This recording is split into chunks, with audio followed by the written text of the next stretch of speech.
Welcome to Trib Talk. I'm Jennifer Napier-Pearce with the Salt Lake Tribune. According to a source quoted in a recent Time magazine piece, Senator Mike Lee is the intellectual powerhouse of the Tea Party movement, and a person whose national stature may soon rise to match his influence. Utah's junior senator gained prominence during the recent anti-Obamacare rhetoric and the partial government shutdown. But how is Lee's strict adherence to Tea Party values playing in the state he represents? Today on Trib Talk, we're talking about Senator Lee, his influence, his motivation, and the effect his leadership role in the Tea Party politics will have on his future.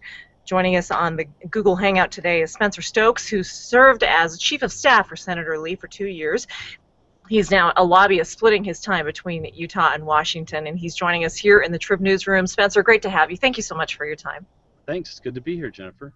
Also with us, Holly Richardson, former state representative and conservative blogger, best known as Holly on the Hill. She's been known to be critical of Senator Lee in the past, and she joins us on here in the Trib newsroom as well. Holly, welcome to you. Thank you also. Trib Washington correspondents Matt Canham and Thomas Burr join us from their desks in Washington. Gentlemen, hello to you. Hey, Jennifer. Hello. And you can join our conversation today. Is Senator Lee doing what he was elected to do, or does he represent the Washington gridlock and intractability that Americans love to hate? You can send your questions or comments along to the hashtag Trib Talk on Twitter or Google+.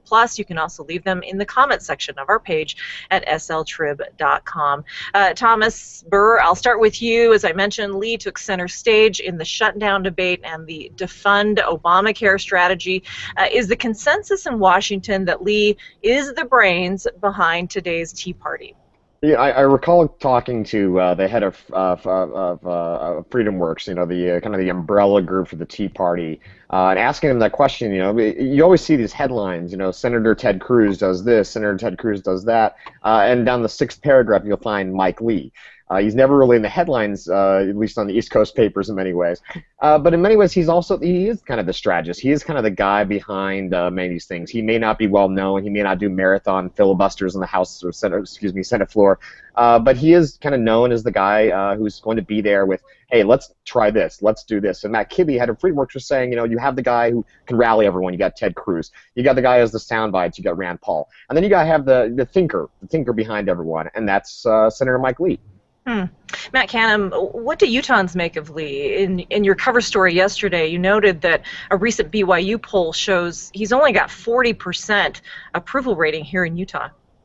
Yes, it shows that in Utah his support among Republicans is soft. Now, I was just talking to someone from his office who points out in the BYU poll that among Republicans only, he had 57% approval, 33% disapproval. In the in the KSL poll, it was 57% approval and 17% disapproval, and 27% who had no opinion. So it's not like Mike Lee doesn't have a base of support, but at this stage in his career, that number is pretty low. I mean, a lot of times you see that party identification, that approval from one party in the 70s, 80s percentile, if not higher. And we see that among the rest of Utah's delegation. So Mike Lee has lost some parts of the Utah Republican Party, it appears. Spencer Stokes, of course you don't work for Senator Lee anymore, but I imagine you maintain close ties. What does the senator make of all this chatter surrounding his recent actions? Well, let me first say that because of the ethics rules, I'm working not to have close ties because I won't be able to really be involved in the United States Senate operation until after the 19th of January. So watch out. You're only counting down the days, Spencer. There you go. I'm in my last trimester of my lobbying ban. Okay, what does your gut say, though? Well, look, this is not something that is new to Mike Lee. He campaigned on this. He campaigned on going back and fighting the federal government. The people of Utah knew what he was going to do, and I guess the surprising thing is that there's so much surprise, and so I always chuckle or laugh whenever anybody says, well, you know, we don't want this kind of gridlock. Well, Mike is there to call attention to the spending problem in Washington, and he's willing to call attention to that in any way possible, and oftentimes this is the best way to call attention to it. And as it was pointed out, Ted Cruz may grab the headlines nationally. Let's remember, Ted Cruz comes from a state that wants to secede from the Union on a very regular basis. This is a very large state in the United States of America, and there's a reason why the national press pays attention to what Ted Cruz is doing. The reason they pay so much attention to Rand Paul is because he has a legacy with his father Ron, and he also happens to live in the same state as Mitch McConnell, which sets up a really nice, election year discussion between Mitch McConnell and Rand Paul.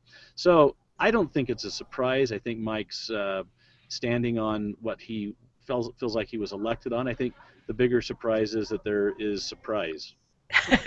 Well, there does seem to be some tension between the Tea Party ideals and this representation of the state of Utah. I mean, if the polls are correct, still he has a large percentage of support among Republicans, but general population-wise, not so much. I mean, what do you make of that? Well, this is a state that does not like confrontation, and Mike happens to be a little bit of a confrontational figure. So we want to be loved here. I think it's part of our I think it stems back to when we were trying to get into the Union. We would do just about anything to get into the Union, and people don't want to see any negativity coming from their representatives back in Washington.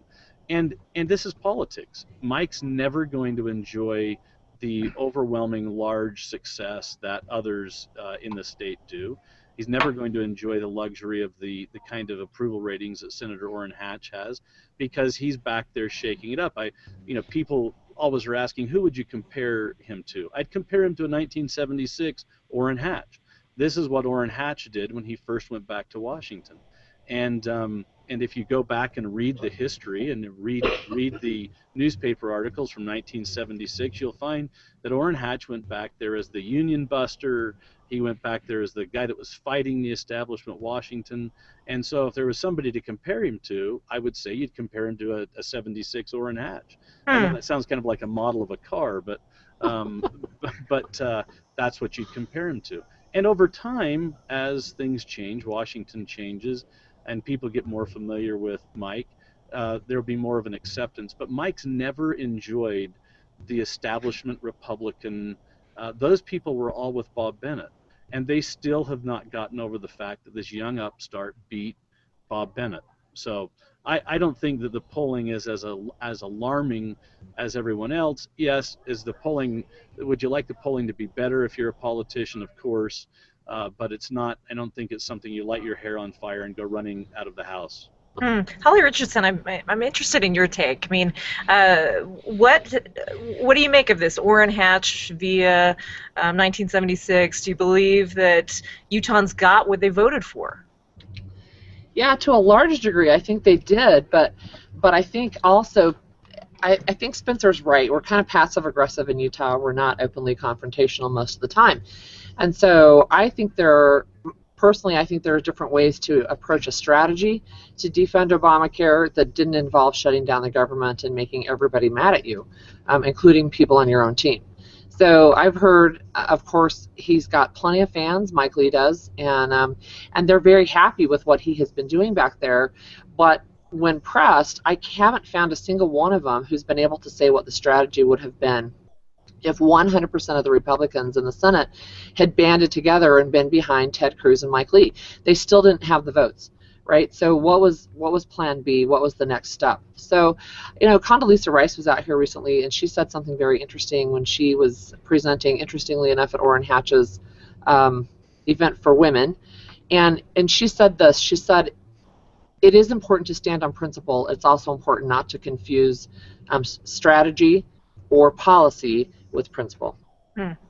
Talking with conservative blogger Holly Richardson, former Mike Lee Chief of Staff Spencer Stokes, along with Tribune political reporters Matt Canham and Thomas Burr in Washington. We're talking about Senator Mike Lee, his rise in the Tea Party movement, and how that's playing here at home. If you've got questions or comments about his role on the Hill in the recent government shutdown or anything else on his agenda, send them along to the hashtag Trib Talk on Twitter or Google+. You can also leave them in the comment section of our page at sltrib.com. You talked about the passive aggressiveness of Utahns. Well, not in our comment section. Let's go straight to a couple of those. J Herring 5, Mike leaves conservative principles, please. There's little conservative about shutting down the government and threatening the country's and the world's economic structure. Lee is a right-wing radical, not a conservative. Holly, what do you make of that? Is he conservative? Yeah, certainly I think he is conservative, and I think Spencer's right when he said Mike is back there doing what he promised he would do, and that's try and get rid of Obamacare. He was elected, as you know. The caucuses in Utah happened right after Obamacare passed, and that wave of anger, I think, is part of what's responsible for Bob Bennett not being in office and Mike Lee being in office.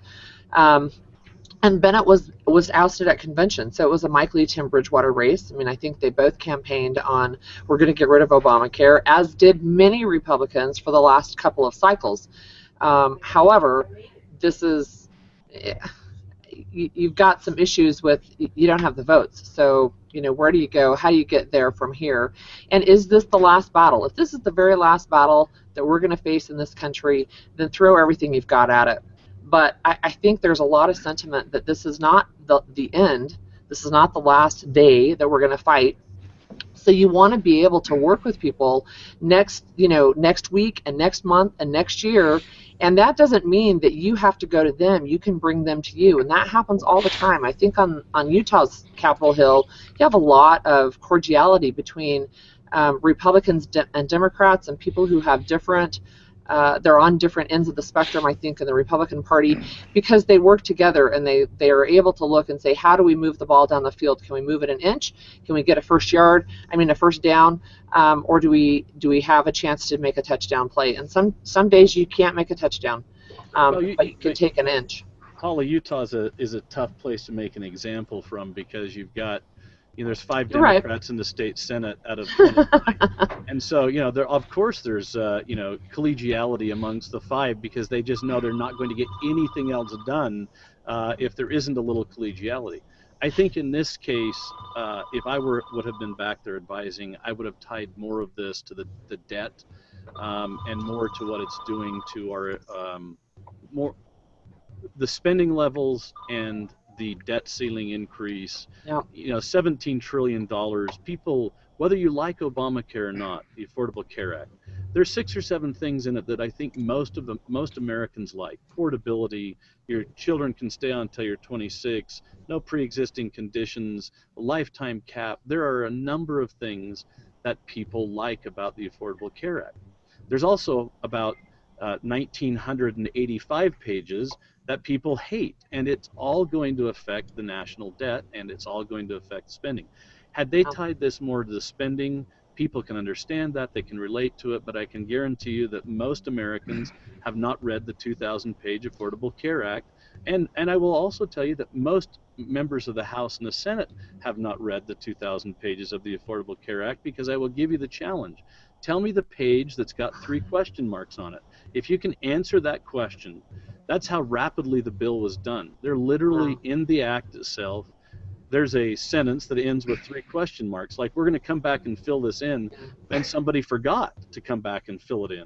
So it is something that people don't like. I would have tied it more to spending, and that would have been my approach to it. You've got it was never ever going to be won, this battle, but focusing attention on what was happening was, I think, the best they could hope for, and that's exactly what they did. They focused a lot of attention. There's no one in this country that's not talking about this right now. I want to bring it back to something that Holly mentioned, was Mike Lee's election. And quite a few of our commenters are chiming in on this. Utah one, whether you like Senator Mike Lee or not, you should consider the following. The delegates almost eliminated him at convention. A comment from Cincinnati, sorry, Spencer, it's not a surprise that there's so much surprise. Only his Tea Party base really knew or wanted him to go back and act like he's doing. The rest of the Republicans in Utah simply voted for him because he has an R behind his name. I mean, so there's some concern out there that he is walking this line as a Tea Party loyalist and not taking into account the broader Republican agenda. Tommy Burr, remind us a little bit about how Senator Lee emerged from convention. Yeah, absolutely. This was a fascinating look back and kind of the first part of the Tea Party wave in many ways. We're talking about he was the senator in the coal mine kind of thing. So Senator Bob Bennett, big involved in the bailout in a situation. He was big in earmarks. So he became a target in 2010. And Senator Mike Lee kind of rode the crest of the Tea Party wave into office. He almost did not escape a convention. That's true, as one of your commenters pointed out. He actually came in second. Spencer knows very well. And they went to a primary with Tim Bridgewater. And Senator Mike Lee won and came to win the general election, of course.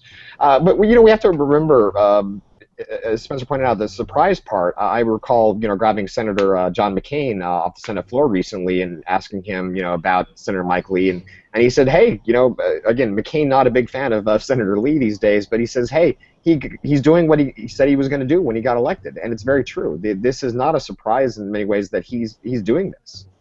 I think the big thing that I would point out is that he said he was going to do this, but some people in the Republican Party didn't believe him. Spencer brought up the Orrin Hatch example. Orrin Hatch started as this fighter, but he became more of a deal maker going forward. And the question is, will Mike Lee also become that kind of change that personality? And I think most people would think that would be very surprising if he did.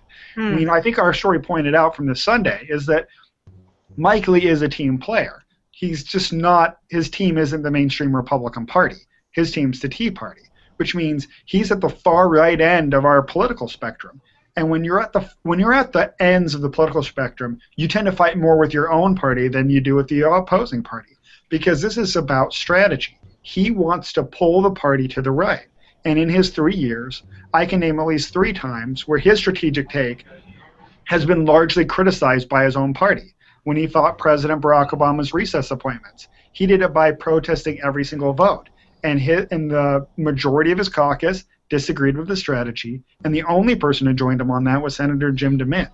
When we had the gun debate, he wanted to filibuster any vote on the bill, and the Republicans told him not to because they were going to win the argument because Democrats were going to kill the president's plan. So they would have won the political argument if he didn't try to filibuster, but he took a tack different from the rest of the Republican Party. And then, as we pointed out in the shutdown, there were plenty of Republican senators who disliked what he did there. So what we're seeing is not just the part of the reason there's frustration in the Republican Party is that the party comes to a consensus on an idea, and Mike Lee says, no, I want to do something else. And that's going to cause friction. It has caused friction for his first 3 years, and unless he changes text, which I think would be surprising, it's going forward in his term as well. Spencer, do you agree with that assessment that he's not loyal to the Republican Party, that he's loyal to the Tea Party? I guess his refusal to endorse Senator Orrin Hatch in his election bid would support that. Also, presidential candidate Mitt Romney, he was reluctant to throw his support behind him until he sort of cinched the party's nomination. Well, I think I try to explain this to people that when the middle is determined by where the two ends are, and the Democrats have their far left folks and the Republicans have their far right folks, and if you pick up either one of those two posts and you move them closer to the center, the new center shifts. And Mike's feeling is that he wants to do his part in keeping the center where it is, because if they just pick up their post close and move them in, the center shifts to the left. So yes, there is healthy debate within the Republican Party in Washington. There's healthy debate in the Republican Party caucus in Washington, and that debate is different in the House caucus than it is in the Senate caucus. Because we don't enjoy the luxury of being in the majority in the Senate, that debate is far more toned down than it is over in the House. You can only imagine the rhetoric in the House amongst the rest of the Republicans in that caucus is far more heightened than it is over in the Senate, where they don't have enough. They barely have enough of conservatives to keep any kind of filibuster. They have more than 40, but they've got enough people who are willing to side with the Democrats on a number of items that you don't, oftentimes, you're not able to block what the Democrats are willing to do in the Senate. Over in the House, they can sheer majority rules in the House, so they can get away with being very dogmatic at times in the House, and the caucus has a very lively debate. That debate is much different in the Senate, where the founders designed it that way. They designed this 6-year term. There's only 100 of them, and in the Republican caucus, there's 48 in the 48, 47 in the Republican caucus, and so they're much more deliberative. They're much more appeasement minded. They're much more conciliatory. How can we keep this all together? In the House, that's not needed. So I don't know that it's Mike is out there on his own. I think there were, and Matt or Tommy can answer this, I think there were about 19 people who voted the same way Mike did on the government shutdown, the final vote. Is that about right? He was one of 18. Okay, one of 18. Yeah, So we will point out there are 46 Republicans in the Senate, though. I like that you're trying to add a 1 or 2 more. I'm trying to. We used to have a few more, but so there were others who made the decision. We're not going to be as boisterous as Cruz and Lee, but we're supportive of their position, and we're going to vote. We're going to vote with them. So, I used to joke with Mike a lot about this. There's 2 ways to vote no. I mean, you can vote no and be banging on a kettle as you're doing it, or you can just go into the chamber and vote no. And on this one, Mike chose to take the kettle out and bang on it and vote no. You don't always see him do that, but this is an issue he believes in to his core. I want to get to many more questions and comments that are coming on Twitter and Google+. If you want to join our conversation, send those comments to the hashtag Trib Talk on Twitter and Google+. Also in the comments section at sltrib.com, talking about our cover story in yesterday's Salt Lake Tribune about Senator Mike Lee and his heightened profile in Washington and what it means here in Utah. Again, you can send your questions along to us. This from Jacqueline B. Smith on Twitter. Since when is standing for liberty and rights obstructionist? Bruce Munson from Twitter. Where is Mike Lee? If he's standing on what he ran, why not have an open house in the largest city he represents? Comment from Moab Mike. I would like justification for the damage his Tea Party tantrum did to his constituency's economy. I'd also like to know who he helped by shutting down the government and causing such damage. I imagine those are some of the sentiments that you're hearing in the blogosphere as well as in political circles. Holly Richardson? Yeah, it is. And, what was really interesting is I had a conversation online a couple of weeks ago, or maybe about 10 days ago, and I asked my some of my online followers if they thought you could be both effective and principled, and the split was very interesting. The people who self-identify with the Tea Party and they are, conservative, very conservative, far-right Republicans, they say no, you cannot be both effective and principled. All the other answers were yes, absolutely, and you need to do that. And it applies, I think, in areas broader than politics, of course, but I thought that was a very interesting split. So within the blogosphere, and even among very conservative bloggers nationally, there were people who were on opposite sides of this issue. So some people have very strong feelings one way and others the other way. So for example, Grover Norquist, Americans for Tax Reform, he did not like the strategy. of trying to shut down the federal government, and he was opposed to that. I don't think he's a sellout. I don't think he's a traitor. I don't think he's a rhino. That's the part that concerns me the most, is that if you're not 100% in agreement sometimes, then the name-calling starts. And I think that's really unfortunate. I think that lends itself to a very ugly side of politics.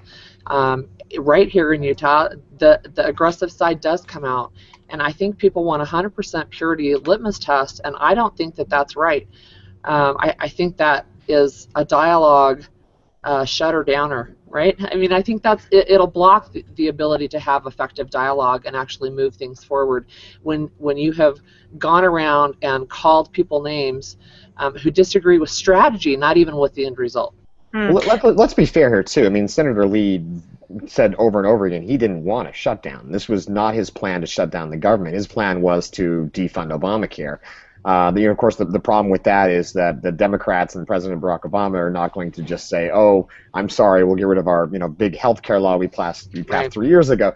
But the senator was over and over saying he didn't want to shut down. He knew it would be bad for the country, and he obviously voted a different way to actually fund the government without funding Obamacare. And as one of your commenters pointed out, there was a large group in Utah that loved the fact that he fights and fights to the bitter end. I went to one of his town halls in Pleasant Grove, and I asked person after person after person, what do they think of Mike Lee? And they were all supporters, mostly. There were a couple who didn't like him. But I asked of those supporters, why did they like him? And they liked that he fought, even when the battle wasn't winnable. I think there's just a group of Republicans who believe that their party hasn't done what they should to push Republican ideals, and they like that he's that kind of person.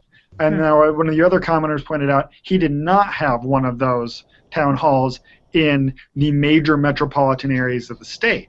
Now, and that might be a strategic decision, that there might not be as many of those kind of people, those kind of Republicans, in the business sectors of the state. Well, I can tell you why we always, when I was there, we always had a goal to get the senator to every county in the state. And it's very easy oftentimes to get the senator to Salt Lake because he has an office here. And so that you take that into consideration as you're hosting those town hall meetings. There are other parts of the state that are more difficult for him to get to from time to time. And you can really get him to Salt Lake pretty much any recess or any day of the week because he flies in and out of Salt Lake, and so it's easy to do meetings in Salt Lake, the Salt Lake Valley. I'll tell you that the old-time establishment operatives, and Holly pointed this out with Grover Norquist, the old-time establishment Republican operatives in D.C. were very much opposed to the government shutdown because they remember the last time this happened, and they know what happened, and so they were scared. They were panicked about all of this, and well, they should be. The last time it didn't turn out so well, and that was really, I think, where they were coming from when they were encouraging, we don't want a government shutdown. This is a recurring comment talking about fiscal responsibility. Skier Jin 7 writes, I wish someone would ask the question, if Mike Lee had to short sell his own home and can't repay his student loans, why in the world would anyone think he's qualified to run the government? Tommy, refresh our memories again about this particular controversy, Mike Lee having to have some personal financial problems with his real estate, selling his home in Alpine. Yeah, this was an unfortunate situation, as it is for anyone in the country who's faced this, foreclosure situation. Not foreclosure situation, a short sale. So Senator Lee was making a good amount of money as a lawyer. He was a private sector lawyer. Decides to run for the Senate. When he gets elected, he's going from making $400,000 or $500,000 a year to making $174,000 a year. It's a big difference. The senator knew he was going to have to sell his home. By the time he actually tried to, though, the housing market had slumped. We're in the big recession. All of a sudden, his house is underwater. So he literally had to sell his house at a loss. Lost his down payment. The J.P. Morgan Chase lost a big amount of money on it too. And so to the commenter's question, this does come up quite often. It is an unfortunate situation. I can't answer for the senator's own personal finances, but we have to feel for people who find themselves in that situation. Certainly. Can I shed a little more light on that Spencer, topic? please, yes. First off, the senator did know he was going to have to sell his home, but he had one other thing that always was going to provide that cushion for him. The firm that he worked for, Howry, declared bankruptcy about a year into his holding office. They owed him in excess of $100,000. That was always what the senator viewed he was going to use to continue to be able to make the payments and make up that shortfall until the market turned around. His plan was actually very sound. I'll hold on to the home until the market turns around, use the money that I have that's coming to me from the law firm that's owed to me, be able to make that. He is not defaulted on his student loan. The commenter commented on that. That's not part of this. But the short sale did take a toll. It was not something he was planning on, and had the law firm that he worked for not declared bankruptcy, this is something you never would have heard about. So it is an unfortunate situation. I can tell you it deeply affected Mike and his family, and it is not something that he relishes having gone through, and he has a lot more empathy for everyone else in the country who has had to deal with a similar situation. So there was the other issue there. I appreciate that. Holly Richardson, I mean, how does that resonate with conservatives in Utah? I think mostly people realize that it's part of the market, right? And sometimes you can't control what the market's going to do. And there were a lot of people who ended up upside down in their homes. I have heard some grumbling. I don't think it's super widespread among the conservatives, because I think everybody has been impacted by what the economy has done. And but for the grace of God go I, right? That potentially that could happen to any one of us. So, there is a little bit of what shape do you need to have your finances in to be able to run for public office, and do you have to be independently wealthy? And I hope that the answer is no, you don't have to be, and you do the best that you can. Our time is running short. Matt Canham, will you, in the story that appeared in the Trib yesterday, you talked about how even as Mike Lee's star nationally is rising, there's a lot of grousing about here in the state. The GOP is unsettled, right? Right, and there were also stories in the Washington Post and the Wall Street Journal on the same topic. And I think the one thing that you should take from those is that there are people who are becoming more confident and comfortable criticizing the senator in public. And that is unusual. But that doesn't mean that he's actually lost support from people who have long time supported him. A lot of the people who have grumbling are people who weren't big supporters of his in the first place, as Spencer pointed out. I mean, if you talk to people at the Chamber of Commerce, they far preferred Senator Bob Bennett, a businessman, member of the banking committee, than a Tea Party Republican who wants to shrink the role of government. So he has there's been an increase in frustration, but a lot of it's from the parts of the party where her support was soft from the beginning. And there's a lot of time between now and 2016, I'd point out. That people talk about, who's going to run against him. We got 3 years. The whole political world could change 1, 2, 3 times in 3 years. I want to just sneak in a couple more comments on Facebook. Fred C. Cox. Okay, I didn't vote for Mike Lee or Bob Bennett at convention or primary, but I do believe he is getting a bad rap. This from Utah 101. Mike Lee should acknowledge he is not a Republican and leave the party. He's not helping conservatives in any way. In fact, Hillary Clinton does a happy dance every time Mike opens his mouth. Spencer, I'm curious about the re-election possibilities for Senator Mike Lee. Again, 3 years is a long time, but will people remember 2013? Of course they will. They're going to remember it all, because that's what happens in campaigns. There's someone on the other side who is going to spend a lot of money to make sure everyone remembers the government shutdown of 2013. Everyone remembers the short sell. Everyone remembers, pretty much everything they can drum up that has a negative, in their view, a negative impact. Let me say a couple of things about this. It takes a lot to put your name on the line and pay the money and say you're going to run. So that is one thing you have to start out with. Another thing you have to understand is that Mike Lee will have several $1 million in the bank. It won't be Mike Lee's own money. It will be other people's money. Someone who's going to run against him and challenge him will have to largely use their own money to run against him, and that becomes a very serious decision. Are his current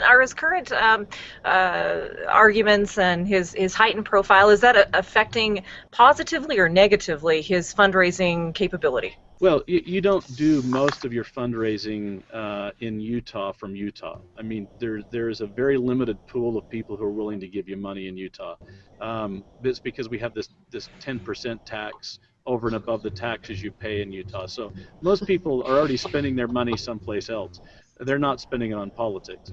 So it is helping him nationwide raise money, and he's seen a big uptick in that. But to raise that money, it also costs you a lot of money because it's through direct mail and online marketing, those kinds of things. So it costs money to do that.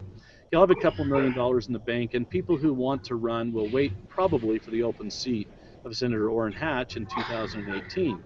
Much easier to run in an open seat than run for against an incumbent senator.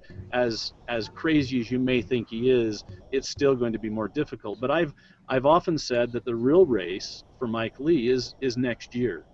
The Count My Vote initiative that's going on will make his race more difficult in 2016 than it would be otherwise going to the convention, where you have a lot more people who are very interested in protecting a conservative in Washington. So whatever happens with the Count My Vote issue, that's going to have some impact. It changes the dynamic of his race in probably a 10 to 15% swing the other direction. So I think 2016 is a long ways away. Remember what people were saying about re-electing Orrin Hatch a year and a half before his election. And I think we remember what you were saying, Spencer. Yeah, you can say that, but I was right there with you. Point to Holly as well. There was a climate a year and a half out, right after Mike defeated Bob Bennett. There was a climate that there was really no way Senator Hatch could get reelected, and he came back and he did it, and he did it with, might I say, in style, and I think it's talked about in Washington quite a bit. Well, let's point out too, the commenter was talking about the Mike Lee is a Republican. Well, the Republican Party is a big party. It's a party of John Huntsman and Mike Lee. So we have a very different range of where the party is, and I think the party is also finding itself again in many ways after President Barack Obama is reelected.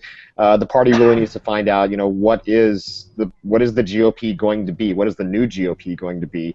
And so you have different factions of that, and Mike Lee definitely represents one part of it. Holly Richardson, should he stay a Republican or should he leave the party? Well, of course I think if he wants to stay a Republican, he should stay a Republican. But here's my concern, and the one that I've heard again repeatedly over the last couple of weeks, but I've heard it before then. We need to purge the party. We need to somehow get rid of everybody that doesn't agree with us, whatever our definition of us is, and we need to start all over from the bottom up. I have a real problem with that, because I do believe, like Ronald Reagan said, that we can be a big tent party, and I am Republican, and we can be have people who have a variety of opinions within the Republican Party, and we can still be on the same team. It does concern me that there's this attitude that we need to purge the party. Is Mike Lee a Republican? Absolutely. In my opinion, he is. I don't think he calls himself anything but a Republican, but that idea that there's some ideological litmus test that every single Republican has to meet is going to be either the destruction of the Republican Party or the destruction of one piece of that party. If we decide that we're going to completely destroy the Republican Party, then I think we ensure that the Democrats stay in power for decades. We're going to leave it there. Conservative blogger Holly Richardson, thanks so much for your time today. Thanks for having me. Former Chief of Staff to Senator Mike Lee, Spencer Stokes, thanks to you as well. Thanks, Jennifer. And Tribune reporters Thomas Burr and Matt Canham. Tommy, Matt, thanks a lot for your time. Thank you. No problem. And again, you can read yesterday's cover story about Senator Mike Lee, along with a really cool timeline of his time in office at sltrib.com. I'm Jennifer Napier-Pearce. Thanks for tuning in to Trib Talk today. Have a great day.